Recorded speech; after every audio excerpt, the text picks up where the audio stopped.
នៅក្នុងការរស់នៅប្រចាំថ្ងៃតើយើងត្រូវរស់នៅជាអំបិលហើយនឹងពន្លឺនៃលោកីយ៉ាងដូចម្ដេចការរស់នៅជាគ្រីស្ទានមិនមែនជាព្រះយេស៊ូវគ្រីស្ទត្រឹមតែបបោមាត់នេះប៉ុណ្ណោះទេប៉ុន្តែត្រូវតែបង្ហាញអំពីសេចក្តីស្រឡាញ់ដែលឆ្លុះបញ្ចាំងអំពីសេចក្តីល្អរបស់ព្រះទៅដល់អ្នកជុំវិញខ្លួនយើងផងដែរដូចមានចែងនៅក្នុងគម្ពីរម៉ាថាយជំពូក5ខ13ដល់ខ14ថា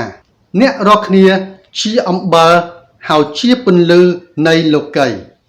ប្រសិនបើយើងគឺជាអំបិលនិងជាពន្លឺនៃលោកីយើងត្រូវបង្ហាញអំពីសេចក្តីស្រឡាញ់របស់ព្រះដល់អ្នកដទៃដោយមិនមានភាពរើសអើងដូចជាព្រះគ្រីស្ទបានស្រឡាញ់មនុស្សលោកដោយមិនមានភាពរើសអើងផងដែរនៅក្នុងគម្ពីរអេភេសូរជំពូក4ខ29បានចែងថា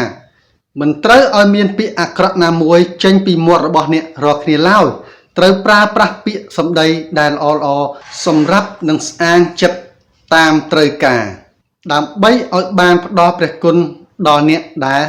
ស្ដាប់ផងដែរដូច្នេះក្នុងនាមយើងជាគ្រីស្ទានត្រូវចេះប្រើប្រាស់ពាក្យសម្ដីលើកទឹកចិត្តនិងស្ថាបនាមិនមែនប្រើប្រាស់ពាក្យសម្ដីជេរប្រមាថឬក៏បង្កជម្លោះដល់អ្នកដទៃឡើយប្រសិនបើអ្នកគិតថាវីដេអូនេះលើកទឹកចិត្តដល់អ្នកសូមកុំភ្លេចចុច like